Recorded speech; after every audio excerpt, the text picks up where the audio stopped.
That's right. Out in this snowy mess, we're, like usual, planting our garlic late. We're really hoping that tomorrow it's going to be +4 in the morning and everything's going to melt and we'll be able to get it in. So stick with us and see if we manage it. So before we actually get to the planting part of this video, we've got to deal with 2025's garden harvest. This is our Siberian garlic, one of the 3 varieties that we grew last year, and it's basically been curing in these little bundles up in the loft of the barn since we harvested it back in July. Now, there's nothing wrong with that, but before we get to planting, we've got to basically get these off the stalks and clean them up a little bit and then kind of grade them in the house, see which ones we want to use for planting and which ones are just going to become food. So that's task number 1. This part of the processing is pretty simple. We just have a good set of shears and we're cutting them off the stalks because we don't really want to take all those stalks into the house if we can help it. And then we just clean them up a little bit once they're all off. So here we have our Siberian garlic all cleaned up. And there's our little bit of red Russian, And this is all of our music garlic. This is a variety we've been growing the longest. We really like this variety. And obviously after a couple of years of propagation, well, more than a couple, but after several years of propagation, we're getting quite a bit. We're getting good at growing garlic is what he's trying to say. Now that right there is a beautiful example of music garlic. Look at that, 6 cloves. Have I mentioned how much I love having an island now in our kitchen? Everything, we can just lay it out on the table and go for it. And that's what we're about to do. We've brought in all of our garlic from outside, all the ends cut off, cleaned up, and now we need to weigh it. Because as many of you know in Hickorycroft fashion, we like to weigh and track the numbers.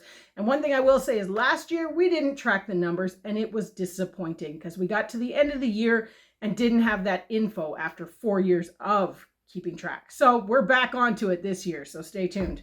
But we're going to weigh all 3 kinds. We're going to come back to you with those numbers and then we're going to start sorting. As I'm going through the process of weighing these 3 kinds of garlic, one thing that I'm noticing, and I just pointed this out to Chris, and he said we should really share it with you guys. The Siberian and the music garlic were grown in exactly the same conditions, planted exactly the same way, and harvested the same. Everything about it was the same, yet we're seeing a lot more variance in the sizing between the 2. The music is consistently large, yet that Siberian still gave us the smaller cloves. So it's interesting kind of to look at those little facts as you go through the process of growing your own food. Not just in garlic, there's a lot of things that this applies to. So in total for all this garlic, it was 30.5 pounds. And as you can see, there's a lot more music garlic than Siberian and a lot more Siberian than there is this little guy. And we're going to talk about this bag in a minute. So the real point of today's video is we've got to get this sorted so that we can actually go out and plant it before the weather gets cold and we can't get in the ground. Now, this year, we're actually doing things a little differently. We're downsizing a bit, but we're hoping to space them out better. And we're switching the garlic into our short raised beds that we built in the spring. So it's going to be a little different for us because we've always done this directly in ground. I have no doubt that it's still going to do well, and spacing it out should still give us decent sized bulbs. But what's going to end up happening is we're putting these into, or at least the 2 main varieties that we grow, we're putting them into our 4 by 10 foot beds. So it's going to be a little bit smaller area and it's going to be less bulbs. For the music, which is what you see right here, we're actually going to only sort of prepare and plant 210 bulbs. I don't remember what we planted last year, but that does seem a lot less, probably closer to 400. Now, on the Siberian, we're going to try for about 70. Just because the way it works out with our beds, that'll be a 4 by 5 foot area for that. And then our other 2 varieties that are sort of still in propagation, I don't know how many bulbs we're going to plant yet because we're just going to kind of go through and see what's the best of those. So even though we've gone through a lot of, I guess, changes to try to simplify things, when it comes to the garlic, we are adding a 4th variety. This is Ukrainian garlic. So we got this from a local store. And realistically, it was kind of an impulse purchase back in the summer. We looked at it and said, wow, they're actually decent sized bulbs. And it was supposed to be an earlier hardneck variety. So I don't know too much about it, but we're going to prepare these up, get them planted, and see how it grows sort of over the growing season into 2026. And we will do a bit of an assessment Garlic is an interesting plant because all these varieties that we're growing are basically clones, right? They are propagated through normal means and then established as a variety, and then kind of like potatoes, the varieties are just cloned from the bulbs every year. And it's interesting when you get looking at the varieties that we have. We have 3 of them that are, I'm going to say it, basically from the same geographic part of the world. Our Ukrainian, our Red Russian, and our Siberian. So we've ended up with 35 of those Red Russian. Like we mentioned, we were selecting for the best of the best because we're really trying to improve those ones going into year 2. And I have to admit, we hadn't taken this Ukrainian garlic out of the bag since we bought it. Look at those beauties. They're just gorgeous. Almost all of them made the cut. We've got 27 from those 6 that we bought to start our, almost called it a flock, but our patch, I guess you could say, of Ukrainian garlic. So I'm actually super excited about this one because from a perspective of garlic, when it comes to canning, sometimes the other garlic is always too late when canning season comes around. So it'll be interesting to see if this Ukrainian garlic is early, like they say. At quick glance, we have now separated into a definitely eating pile, and hopefully we can get 70 nice bulbs out of this pile. Now, I don't think that's going to be a problem at all, but how do we make that choice, you ask? Well, let me tell you. So what I'm looking for is a bulb like this. It's gorgeous. We've got some big, big cloves in there and at least 5 or 6 cloves in each one. And you can see this one's got 7 and they're all nice sized. I prefer a nice even size than getting a big bulbous one and a bunch of little ones. So really select the best of the best, plant those back, and hope you see improvement the next year. This is another gorgeous one here. I will say the garlic this year is making it pretty easy to make these choices. Look at that. And this is still just a Siberian. The music grew even better. So exciting. Maybe we're garlic farmers. All right, so we have our 70 Siberian garlic all broken up into their little cloves. We have some graded bulbs that are definitely going to store, so they're in a separate box because I'm not too worried about them in the short term. And then we have a box, this is a bit of both, but little cloves that we've taken off of the varieties we've done so far, as well as the rest of our Red Russian and our Siberian that's definitely not going to keep. So one thing that we do before we plant this out is we soak all of our garlic in a baking soda water mixture. Now, 2 liters of water, half a teaspoon baking soda, stir it up, kind of let it dissolve, and then pour it over top and let it sit for at least 4 or 5 hours, but best overnight, and then plant the next morning. But basically what that does, it acts like an antifungal and it does help protect your garlic from diseases. And I can't attest to whether it works or not because we've never had any diseases in our garlic. So maybe that is a good sign. All right, well, since we basically prepped all this garlic, the weather has not been in our favor and we haven't managed to get it in. So I think we're going on about a week with it in the house. Now, nice part about garlic is very hardy, and all we really had to do was keep it cool, which wasn't really very hard to do on the porch. But today we've got a little bit of a break in the weather, so I'm going to see if I can get at least the music and maybe the Siberian. It's probably a high hope because we don't have a lot of time today. But I'm going to see if I can get that into the beds so at least we have those main crop garlics planted. The weather is starting to cooperate. These beds have been basically frozen solid and we're getting a little bit of a November thaw. One thing I will note though, as we kind of go through this, these were soaked and you can already see the root growth coming on the cloves we separated. So probably getting this in at a good time. I got one bed, so 2 of these squares that I'll show you in a moment, planted, and I even mucked up one of the rows, so I had to pull them out to space them out a little bit more because I got way too close at the beginning. And here we go. So this bed right here in front of me will be all music garlic.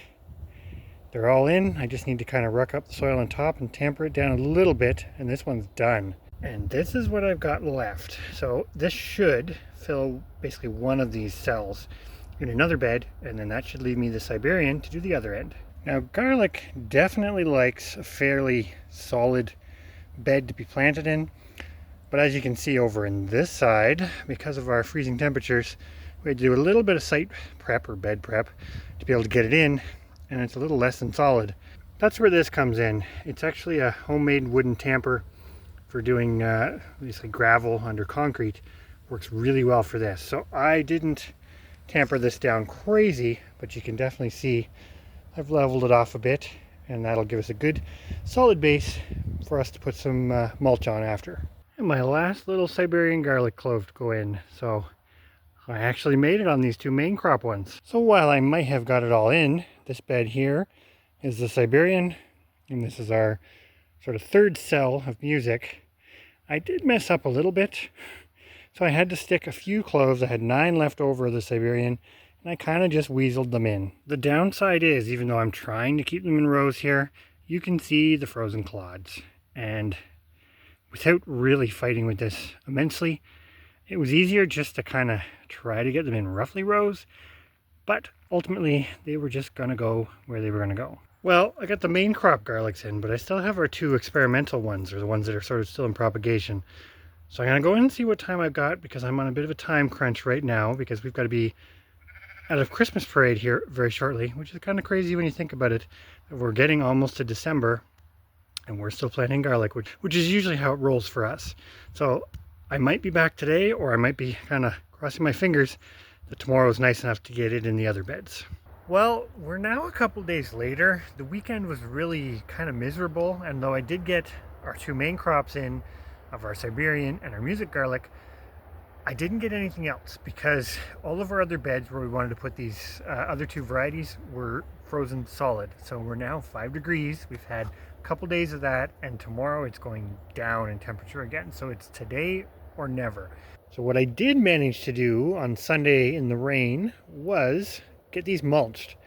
And this bed here, you can see, is very heavily mulched, as is this bed. Now the one thing that we definitely find about the garlic is a big healthy heaping pile of hay mulch on it, or straw mulch, definitely helps get it through the winter. With the beauty of creating YouTube videos, we're going to remind ourselves right now, this bed, this half of this one closest to the blue barrels is the Siberian garlic, because you can bet when we go to harvest this next year, we're not going to remember that.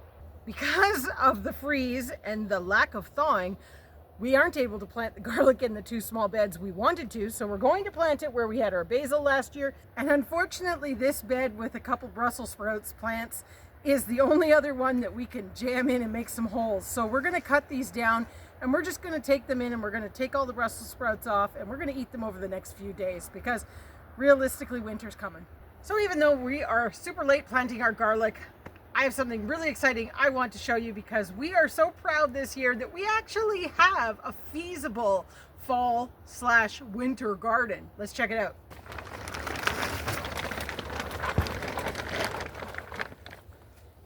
Look!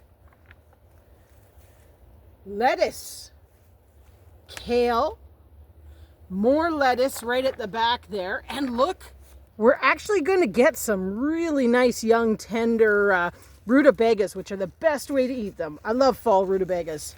We're going to leave this cover off tonight because it is supposed to rain, and this garden needs a little bit of water, which is a funny thing to say given how rainy it's been this fall. Even though they don't amount to a lot of weight, having greens of a variety of kinds when you're getting into the fall and winter is definitely a good thing. So we're going to use our handy dandy little stick here to make some little, I think they're called divots or dibbles to put them in. That's what it is, dibbles. And you can kind of see I went a little deeper than that. I was more like here for the last ones, but you don't want them too deep, but you don't want them too shallow that they pop out either. So kind of self-explanatory, but one thing you want to do is plant it with the sort of little root disc down and the pointy top up, because it's going to want to grow from that area and send down roots here. Now, if you're planting a large volume and you happen to mess it up, they'll still grow. They just may not get quite as large. Just so that we don't forget, this little bed here is the Ukrainian garlic. So this is our new one that we've never grown before. So this variety is a little bit smaller. We've got 35 of them, so we're going to try to break that down into 5 rows of 7. So I had talked about this when we were planting the other garlic varieties the other day, but you can see these were soaked, and look at the growth. And I left these out on the porch, so they weren't exactly in a warm environment. But we are going to be careful when we plant these because they do have a pretty good little bit of a root growing on them, and we don't want to break those off if we can help it. We finally got this garlic planted on a gloomy late November day. This has got to be pushing it to almost latest we've ever done it. We are November 25th, and I'm going to say it here. Maybe you guys will hold us to it, but hopefully in future we won't leave it till the end of November because it's getting trickier and trickier to plant our garlic. But we still have to cover this, but we're losing daylight. So we're going to do that off camera, but rest assured we will have garlic for the 2026 season.